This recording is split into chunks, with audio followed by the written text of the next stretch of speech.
ओम गंगणपतये नमः।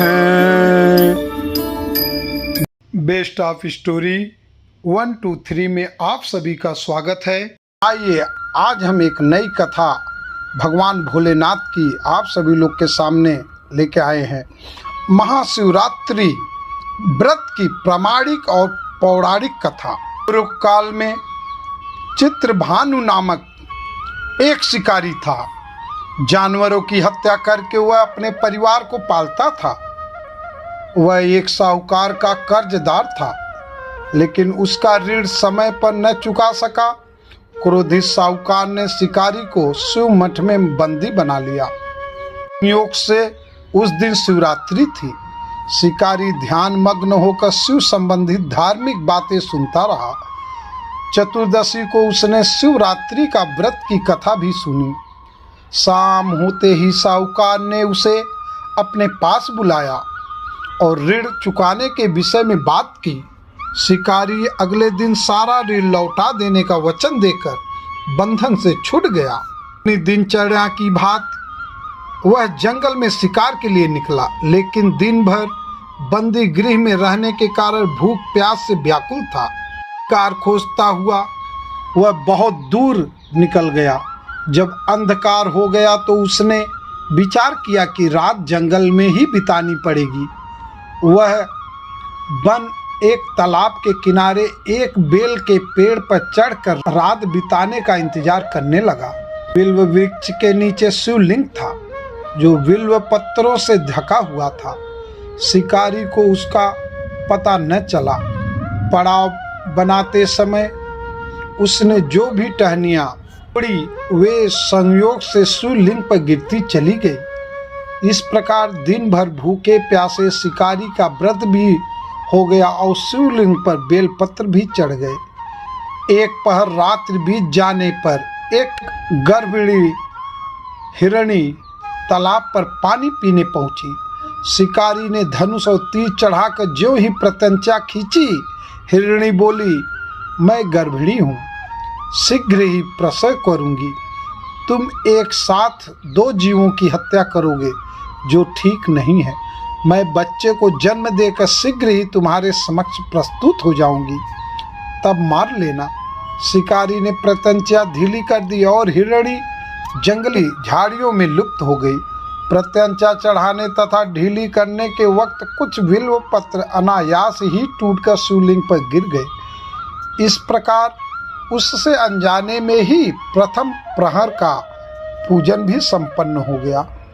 कुछ ही देर बाद एक और हिरणी उधर से निकली। शिकारी की प्रसन्नता का ठिकाना न रहा। समीप आने पर उसने धनुष पर बाण चढ़ाया। तब उसे देख हिरणी ने विनम्रता पूर्वक निवेदन किया, हे शिकारी, मैं थोड़ी देर पहले ऋतु से निवृत्त हुई हूँ, काम आतुर विरहिणी हूँ, अपने प्रिय की खोज में भटक रही हूँ। मैं अपने पति से मिलकर शीघ्र ही तुम्हारे पास आ जाऊंगी। शिकारी ने उसे भी जाने दिया। 2 बार शिकार को खोकर उसका माथा ठनका। वह चिंता में पड़ गया। रात्रि का आखिरी पहर बीत रहा था। इस बार भी धनुष से लगकर कुछ बेलपत्र शिवलिंग पर जा गिरे तथा दूसरे पहर की भी पूजन भी संपन्न हो गई। तभी एक अन्य हिरणी अपने बच्चों के साथ उधर से निकली। शिकारी के लिए यह स्वर्णिक अवसर था। उसने धनुष पर तीर चढ़ाने में देर नहीं लगाई। वह तीर छोड़ने ही वाला था कि हिरणी बोली, हे शिकारी, मैं इन बच्चों को इनके पिता के हवाले करके लौट आऊंगी, इस समय मुझे मत मारो। शिकारी हंसा और बोला, सामने आए शिकार को छोड़ दूं? मैं ऐसा मूर्ख नहीं। इससे पहले मैंने 2 बार अपना शिकार खो चुका हूँ। मेरे बच्चे भूख प्यास से व्यग्र हो रहे हैं। उत्तर में हिरणी ने फिर कहा, जैसे तुम्हें अपने बच्चों की ममता सता रही है, ठीक वैसे ही मुझे भी। हे शिकारी, मेरा विश्वास करो, मैं इन्हें इनके पिता के पास छोड़कर तुरंत लौटने की प्रतिज्ञा करती हूँ। हिरणी का दुख भरा स्वर सुनकर शिकारी को उस पर दया आ गई। उसने उस मृगी को भी जाने दिया। शिकार के अभाव में तथा भूख प्यास से व्याकुल शिकारी अनजाने में ही बेल वृक्ष पर बैठा बेलपत्र तोड़ तोड़ कर नीचे फेंकता जा रहा था। पाँव फटने के हुई तो एक हष्ट पुष्ट मृग उसे रास्ते पर आया। शिकारी ने सोच लिया कि इसका शिकार वह अवश्य करेगा।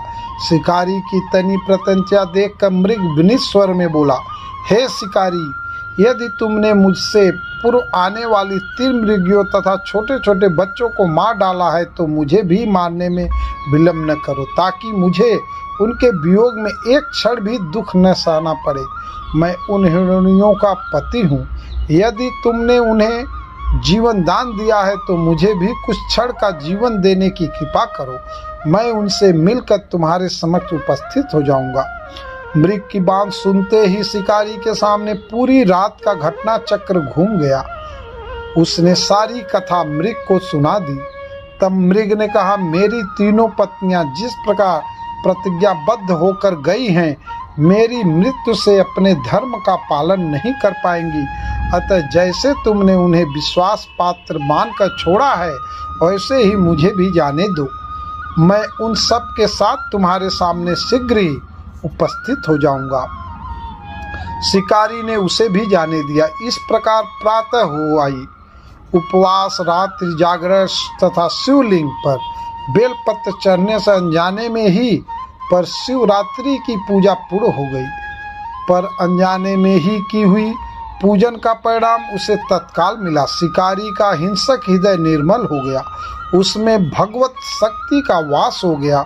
थोड़ी ही देर में वह मृग सपरिवार शिकारी के समक्ष उपस्थित हो गया ताकि वह उनका शिकार कर सके। किंतु जंगली पशुओं की ऐसी सत्यता, सात्विकता एवं सामूहिक प्रेम भावना देखकर शिकारी को बड़ी ग्लानि हुई। उसने मृग परिवार को जीवन दान दे दिया।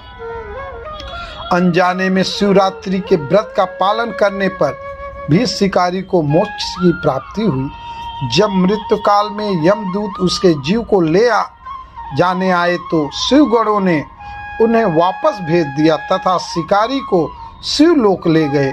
शिव जी की कृपा से ही अपने इस जन्म में राजा चित्रभानु अपने पिछले जन्म को याद रख पाए तथा महाशिवरात्रि के महत्व को जानकर उसका अगले जन्म में भी पालन कर पाए। तो दोस्तों, शिव कथा का यह संदेश, शिकारी के कथानुसार महादेव तो अनजाने में किए गए व्रत को भी फल दे देते हैं, पर वास्तव में महादेव शिकारी की दया भाव से प्रसन्न हुए। अपने परिवार के कष्ट का ध्यान होते हुए भी शिकारी ने मृग परिवार को जाने दिया। यह करुणा ही वस्तुतः उस शिकारी को उन पंडित एवं पुजारियों से उत्कृष्ट बना देती है जो कि सिर्फ रात्रि जागरण, उपवास एवं दूध दही बेलपत्र आदि द्वारा शिव को प्रसन्न कर लेना चाहते हैं। इस कथा से सबसे महत्वपूर्ण बात यह है कि इस कथा में अनजाने में ही हुए पूजन पर विशेष बल दिया गया है। इसका अर्थ यह नहीं है कि शिव किसी भी प्रकार के से किए गए पूजन को स्वीकार कर लेते अथवा भोलेनाथ जाने या अनजाने में हुए पूजन में भेद नहीं कर सकते हैं। वास्तव में वह शिकारी शिव पूजन नहीं कर रहा था। इसका अर्थ यह भी हुआ कि वह किसी तरह के किसी फल की कामना भी नहीं कर रहा था। उसने मृग परिवार को समय एवं जीवन दान दिया जो कि शिव पूजन के समान है। शिव का अर्थ ही कल्याण होता है। उन निरीह प्राणियों का कल्याण करने के कारण ही वह शिव तत्व को जान पाया तथा उसका शिव से साक्षात्कार हुआ। परोपकार करने के लिए महाशिवरात्रि का दिवस होना भी आवश्यक नहीं है। पुराण में 4 प्रकार के शिवरात्रि पूजन का वर्णन है। मासिक शिवरात्रि, प्रथम आदि शिवरात्रि तथा महाशिवरात्रि और पुराण वर्णित अंतिम शिवरात्रि है।